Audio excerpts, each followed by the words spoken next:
दिल्ली से न्योमा गुप्ता जी अपनी बात पूरी कीजिए।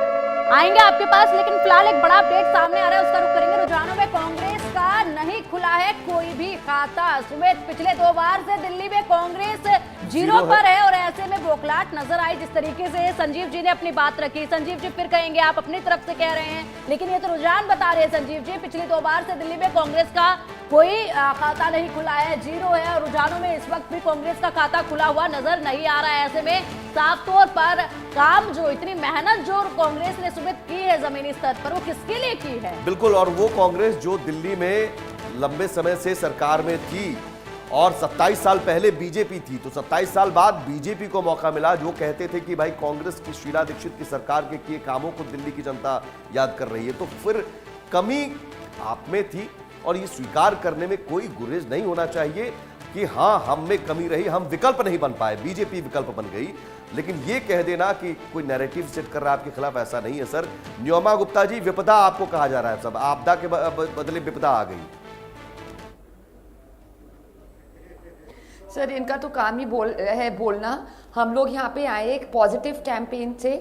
अगर आप देखिए हमारा पूरा कैंपेन था, हमने कॉन्स्टेंटली बोला कि हवा, पानी, रोड जो आम आदमी पार्टी ने पूरी तरीके से खराब करी हुई है दिल्ली में, हम उन सबको ठीक करेंगे। अगर आप आम आदमी पार्टी का कैंपेन देखें, वो बिल्कुल नेगेटिव था, आरोप पे आरोप और ब्लेम गेम पे चल रहा था।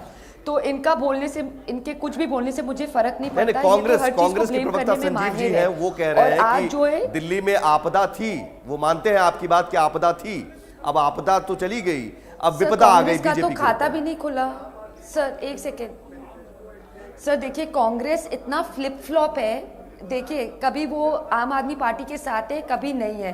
और इन लोगों का नाम बदलना चाहिए था, बदल जाना चाहिए टू कांग्रेस, क्योंकि इनका तो खाता भी नहीं खुलने को दिख रहा है। तो they are not really opinion makers. ना ही ये जब ऑपोजिशन में थे ये कभी वॉच डॉग्स ऑफ ऑपोजिशन रहे हैं। इनफैक्ट लिकर स्कैम की इनिशियल कंप्लेंट कांग्रेस ने दी थी, उसके बाद ये बिल्कुल चुप्पी में चले गए थे, क्योंकि इनको पता था इंडिया अलायंस में इनको हाथ जोड़ना है।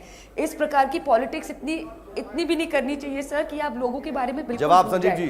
They were a party of opportunists and today the people have seen through this. Sanjeev ji, अगर आम आदमी पार्टी आपदा थी तो कांग्रेस तो उस वक्त भी आपदा में अवसर नहीं तलाश कर पाई। देखिए एक चीज तो भारतीय जनता पार्टी के प्रवक्ता ने स्वीकार किया कि हाँ वो आपदा थी, तो विपदा के रूप में आ रहे हैं। और विपदा किस तरह से है, पूरा देश चाहे बढ़ती हुई बेरोजगारी की बात करें, महंगाई की बात करें, दिल्ली अछूती नहीं है। मैं बार बार कह रहा हूं कि हमारी अपनी कमियां थी, हमें दिल्ली की जनता ने अगर नकारा है, अंतिम परिणाम आने तक के लिए कह रहा हूं, तो बिल्कुल हमारी कमियां थी, उसको मानते हैं कि हम भारतीय जनता पार्टी के विपरीत हमें कांग्रेस को लोगों ने वोट नहीं किया, ठीक है। लेकिन जो ये बताना चाह रही है, मैं फिर से कह रहा हूं कि चाहे आज चुनाव आयोग का मुद्दा क्या खत्म हो जाएगा, क्या देश के जो ज्वलंत मुद्दे वो खत्म हो जाएंगे? क्या दिल्ली में जो दोनों ने मिलकर के, एक ने कहा मैं गंगा का बेटा हूँ, बोलिए न्योमा गुप्ता जी ने क्या कहा? अभी ये फिर चुनाव आयोग करने लगे, चुनाव आयोग पर। अरे सुन तो लीजिए सर, संजीव जी औरों को भी मौका दीजिए। सर मैं एक चीज कहती हूँ, दीजिए, आप ही करिए, जवाब दीजिए। मैं जवाब दे रहा हूँ तो आप जवाब ठीक है, छोटा छोटा जवाब बीच बीच में छोटा ही कह रहा हूँ कि किसी ने माँ गंगा को ठगा, किसी ने माँ जमुना को ठगा, युवाओं को ठगा।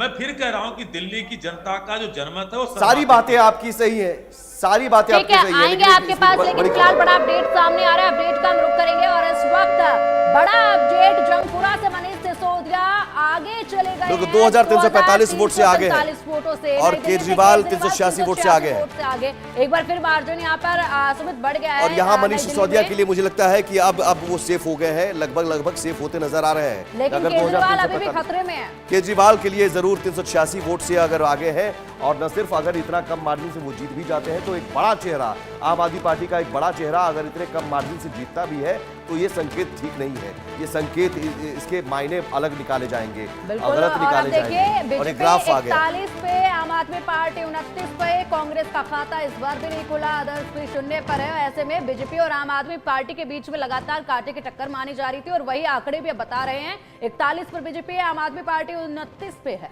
बिल्कुल, ये जो तस्वीर है, फिलहाल कांग्रेस अभी भी एक विपक्ष में बैठने लायक भी उसके पास खाता नहीं खुला, जो जीरो की हैट्रिक लगी है। अब ये जरूर है कि कांग्रेस को ये जीरो की हैट्रिक के पीछे अब चुनाव आयोग नजर आए, या फिर तमाम जो नैरेटिव उनको लग रहा है, लेकिन मुझे लगता है कि सांगठनिक तौर पर जरूरी है कि आप अपने आप को देखिए कि कमी कहां रह जा रही है। आलोक मेहता जी ने जो बात कही, आलोक जी, कि क्या ये बार बार आप अभी भी कह रहे हैं कि चुनाव आयोग का मुद्दा खत्म नहीं होगा? देखिए ये बात सही है कि चुनाव आयोग पर तो पिछले कुछ बराबर जब से कांग्रेस हारी है वो अपने कुछ मुद्दे उठाती है और उसके लिए सुप्रीम कोर्ट का रास्ता भी खुला हुआ है। मैं ये मानता हूं कि देखिए हमें चुनाव आयोग पर यदि भरोसा नहीं है, सुप्रीम कोर्ट पर भरोसा करिए। नवीन चावला जी से लेकर के जो अभी हाल में उनका निधन हुआ, वो गांधी परिवार के शादियों के इंतजाम भी करते थे।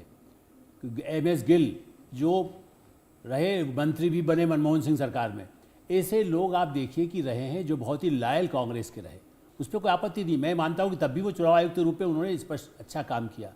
मेरा ये कहना है कि आप इस तरह चुनाव आयोग पर विश्वसनीयता खत्म करके दुनिया में कांग्रेस पार्टी क्या दिखाना चाहती है कि लोकतंत्र में यदि कर्नाटक में उसकी सरकार है तो हेराफेरी करके आई, यदि हिमाचल में उसको फायदा मिला तो क्या वो हेराफेरी करके आई, क्या पंजाब में दूसरी पार्टी आई तो हेराफेरी करके आई। इसलिए दुर्भाग्य है कि चुनाव आयोग, सुप्रीम कोर्ट, मैंने कल संसद में भी कोर्ट को भी कब्जा कर लिया है, कोर्ट को भी जेब में रख लिया है, इस तरह का कह करके आप भारत को क्यों बदनाम कर रहे हैं? कल आप सत्ता में आ सकते हैं 2 साल बाद, 10 साल बाद, 20 साल बाद, लेकिन आप भारत के लोकतंत्र को जो उनके मुंह पर जो कालिख पोत रहे हैं, ये सबसे बड़ा दुर्भाग्य है। और मुझे तो आश्चर्य है कि सुप्रीम कोर्ट इसको नोटिस लेकर के कड़ी कार्रवाई क्यों नहीं करता। जल्दी से रिएक्शन संजीव जी, उसके बाद न्योमा गुप्ता। मुझे लगता है कि मेहता सर ये भूल गए होंगे कि 75 साल के इतिहास में पहली बार सुप्रीम कोर्ट के 4 जजों ने खुद कोर्ट के अंदर प्रेस वार्ता करते कहा कि अगर हम नहीं बोलेंगे तो देश का लोकतंत्र हमसे आने वाले भविष्य में सवाल पूछेगा। महाराष्ट्र के चुनाव को लेकर के अभी ने सवाल उठाया, हमारा जीता हुआ कैंडिडेट वहां पे कह रहा है कि मैं जीता तो जरूर हूं, मैं वोटिंग चाहता हूं। क्या चुनाव आयोग को लेकर के सवाल उठाना गलत था क्या मेहता सर? क्या सुप्रीम कोर्ट के जजेस ने जो प्रेस वार्ता की वो गलत था क्या? यही तो लोकतंत्र है। मैं कह रहा हूं कि यदि वो कहते हैं तब भी मानेंगे, लेकिन आप ये कहें कि चुनाव आयोग ही सब बिका हुआ है, चुनाव आयोग वो है, तो सर आप जो चुनाव में अच्छे परिणाम आते हैं तो आपके लिए ठीक है।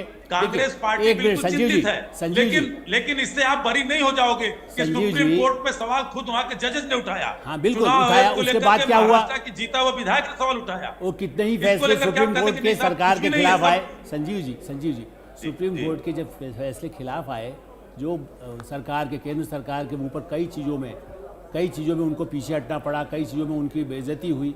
सरकार जो भारतीय जनता पार्टी की सरकार कह रहा हूं मैं आपको, उन निर्णयों पर जब सुप्रीम कोर्ट यदि फैसला वो देता है तब आप कहते हैं सुप्रीम कोर्ट बहुत न्याय कर रहा है। जिस दिन सुप्रीम कोर्ट आपके खिलाफ करता है तो आप कहते हैं वो अन्याय कर रहा है। ये गलत है। बिल्कुल मुझे लगता है कि गलत को गलत कहना शुरू कीजिए। न्योमा गुप्ता, ये रिएक्शन, क्योंकि अभी अब स्क्रिप्ट मुझे लगता है ये होनी शुरू हो गई है। आम आदमी पार्टी की तरफ से भी कहा जाएगा कि साहब ईडी, सीबीआई, चुनाव आयोग, ईवीएम। मुझे इस पर एक लाइन कह देता हूँ। ए राजा को, एक मिनट गुप्ता जी, मैडम एक मिनट, मैं खाली ध्यान दिलाऊंगा। ए राजा को